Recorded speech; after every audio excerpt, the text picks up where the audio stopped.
SD kelas 4 tema 8 daerah tempat tinggalku, sub. Tema 1 lingkungan tempat tinggalku. Pembelajaran 5. Keluarga besar Beni berasal dari Medan, Sumatera Utara. Namun ayah dan ibu Beni merantau dan menetap di Jakarta. Ada juga paman Beni yang merantau ke Jambi. Paman Beni bernama Tagor.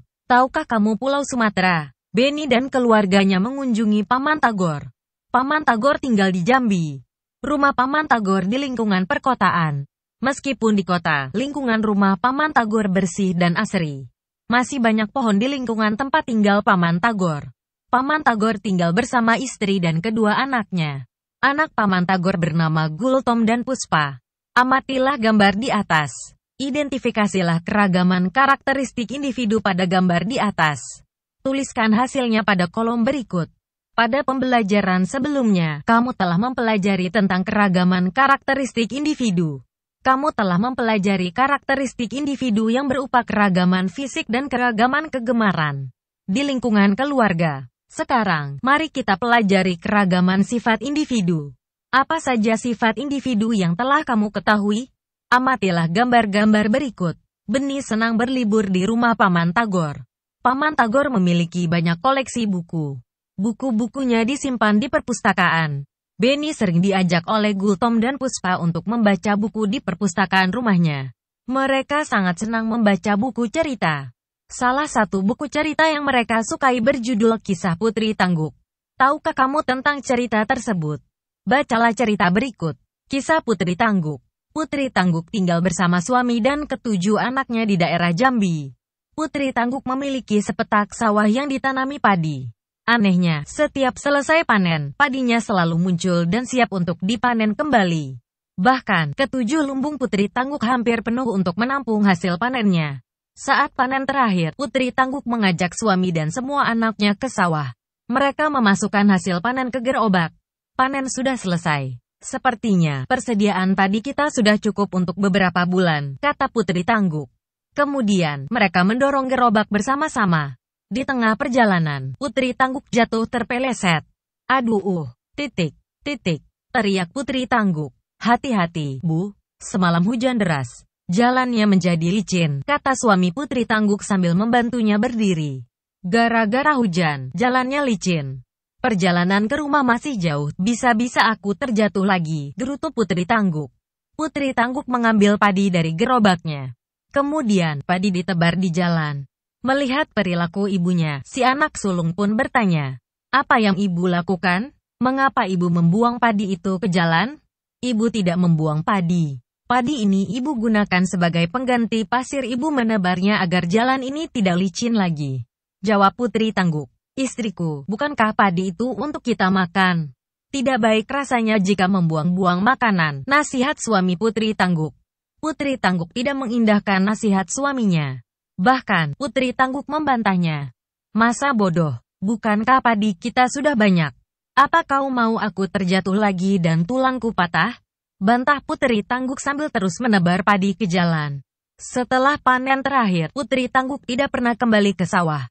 Ia berada di rumah untuk merawat ketujuh anaknya. Suatu malam anak bungsu Putri Tangguk merengek karena lapar. Akhirnya, Putri Tangguk ke dapur untuk mengambil nasi. Alangkah terkejutnya ketika ia mendapati pancinya kosong. Mengapa panci ini kosong? Bukankah tadi masih tersisa sedikit nasi? Tanya Putri Tangguk dalam hati.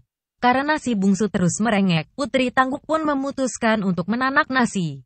Namun, Putri Tangguk kembali terkejut ketika mendapati beras yang ia simpan dalam kaleng juga menghilang. Kemana perginya beras itu? Aku ingat masih banyak beras di sini sebelumnya. Jangan-jangan ada orang yang mencurinya, kata Putri Tangguk. Kemudian, Putri Tangguk membujuk anak bungsunya untuk tidur. Besok ia berencana untuk menumbuk padi yang disimpan di lumbungnya. Pagi harinya Putri Tangguk terkejut mendengar teriakan suaminya. Istriku, istriku, cepat kemari, teriak suami Putri Tangguk. Putri Tangguk segera berlari menemui suaminya. Ia menghampiri suaminya yang berada di depan pintu lumbung. Ia pun bertanya kepada suaminya. Ada apa suamiku? Tanya Putri Tangguk dengan cemas. Aku tidak tahu, istriku. Lumbung ini sudah kosong saat aku membukanya, jawab suami Putri Tangguk. Putri Tangguk dan suaminya bergegas memeriksa lumbung yang lain. Betapa terkejutnya mereka ketika mendapati ketujuh lumbungnya telah kosong. Putri Tangguk pun menangis. Apa yang terjadi padaku? Tadi malam nasi dan beras hilang. Sekarang padi di lumbung pun juga ikut menghilang, jerit Putri Tangguk. Jangan cemas, istriku. Bukankah kita masih memiliki sawah? Besok kita ke sawah. Siapa tahu padinya telah menguning, hibur suami Putri Tangguk. Keesokan paginya Putri Tangguk mengikuti suaminya ke sawah dengan cemas. Setibanya di sawah, tangis Putri Tangguk semakin keras karena mendapati sawahnya telah berubah menjadi semak belukar. Putri Tangguk menangis seharian. Bahkan, ia tidak mau pulang dan menunggui sawahnya hingga tertidur. Dalam mimpinya, Putri Tangguk didatangi segerombolan padi yang dapat berbicara. Hai, Putri Tangguk, inilah buah dari kesombonganmu. Masih ingatkah engkau ketika membuang kami ke jalan? Tanya padi-padi itu. Kau telah menghina kami. Kau telah menjadikan kami pasir untuk alas jalanmu. Kami ini dipanen untuk dimakan, bukan untuk dibuang sembarangan. Dengan membuang kami, berarti kamu tidak membutuhkan kami untuk makananmu, kata padi-padi itu lagi. Putri Tangguk hanya bisa diam dan tidak menjawab. Ia menyesali kebodohannya. Ia pun memohon maaf kepada padi-padi itu. Tak bisakah kalian memaafkanku? Aku telah menyesali perbuatanku, kata Putri Tangguk sambil menangis. Sekarang kau dan keluargamu harus bekerja keras. Bersihkan sawah ini, bajaklah, lalu tanamlah kami kembali. Setelah 3 bulan, barulah kalian dapat memanen kami kembali, jawab padi-padi itu. Ketika Putri Tangguk ingin menjawab, ia tersentak bangun dari tidurnya. Putri Tangguk pun kembali pulang. Kemudian, ia menceritakan mimpinya kepada suaminya. Keesokan harinya keluarga Putri Tangguk bergotong royong membersihkan sawah dan menanam padi. Ia dan keluarganya merawat sawah dan menjaga padinya dengan baik. Mereka menunggu dengan sabar hingga padi yang mereka tanam siap dipanen. Putri Tangguk juga berjanji tidak akan menyia-nyiakan sebutir padi pun hasil panen dari sawahnya. Disadur dari kisah Putri Tangguk. Dongeng cerita rakyat. Cerita rakyat Jambi, cerita daerah Jambi terbaik. Dalam sebuah cerita, terdapat tokoh yang bersifat baik hati. Tokoh seperti itu disebut tokoh protagonis. Ada pula tokoh yang bersifat jahat. Tokoh bersifat jahat disebut tokoh antagonis. Tahukah kamu siapa tokoh protagonis dan tokoh antagonis pada cerita di atas? Ayo, lakukan kegiatan berikut. Tokoh protagonis. Tokoh yang bersifat baik hati. Tokoh antagonis. Tokoh yang bersifat jahat. Jawablah pertanyaan berikut berdasarkan cerita berjudul Kisah Putri Tangguk di atas. 1. Apa jenis cerita fiksi berjudul Kisah Putri Tangguk? 2. Siapa saja tokoh dalam cerita berjudul Kisah Putri Tangguk? 3. Siapa tokoh utama dan tokoh tambahan dalam cerita di atas? 4. Siapa tokoh protagonis dalam cerita di atas? Jelaskan alasanmu. 5. Siapa tokoh antagonis dalam cerita di atas? Jelaskan alasanmu. Saat sedang membaca, Gultom dan Puspa bercerita kepada Benny. Mereka menceritakan tentang kebiasaan ayah mereka. Paman Tagor dulu suka menggendong Gultom dan Puspa sambil menyanyikan lagu. Lagu yang dinyanyikan Paman Tagor berjudul Injit-Injit Semut. Lagu tersebut merupakan lagu dari Jambi. Tahukah kalian tentang lagu tersebut? Ayo, nyanyikan bersama-sama. Nyanyikan lagu Injit-Injit Semut bersama teman satu kelas. Perhatikan terlebih dahulu cara gurumu menyanyikan lagu tersebut dengan benar. Lagu Injit-Injit Semut. Lagu INJIT tanda hubung INJIT Semut. Jalan-jalan ke Tanah Deli. Sungguh indah tempat tamasya. Kawan jangan bersedih. Mari nyanyi bersama-sama. Kalau pergi ke Surabaya, naik perahu dayung sendiri. Kalau hatimu sedih, ya rugi diri sendiri. Naik perahu ke Pulau Seribu.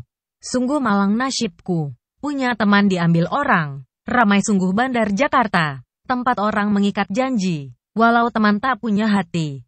Senang dapat bernyanyi, ref, injit-injit semut. Siapa sakit naik di atas, injit-injit semut walau sakit. Jangan dilepas. Menyanyi dengan baik membutuhkan teknik seperti intonasi dan tempo. Intonasi merupakan cara bernyanyi mencapai ketepatan bunyi tiap nada. Bunyi nada yang tepat akan menghasilkan suara yang tidak sumbang dan enak didengar. Untuk mendapatkan intonasi yang baik kamu dapat menyanyikan nada-nada berikut secara berulang tanpa mengandalkan otot-otot leher dan berteriak. Nada-nada tersebut dapat dinyanyikan dengan tempo lambat, sedang, dan cepat. Kecepatan lagu diukur dengan alat pengukur yang disebut metronome Maelzel atau disingkat mm. Metronome Maelzel ini yang akan memberikan petunjuk seberapa cepat atau lambatnya lagu dinyanyikan. Sebagai contoh lagu, Timang-timang anakku sayang, ditulis dengan tempo andante. Kecepatan tempo andante 72-76 mm. Artinya lagu harus dinyanyikan dalam kecepatan 72-76 ketukan yang tetap dalam waktu 1 menit. 72-76 termasuk tempo sedang. Tempo lagu dikelompokkan menjadi 3, yaitu A. Tempo lambat, contoh lento sama dengan lambat 56-58 mm. B. Tempo sedang, contoh andante sama dengan seperti orang berjalan 72-76 mm. C. Tempo cepat, contoh allegro sama dengan cepat, hidup, dan riang 132-138 mm.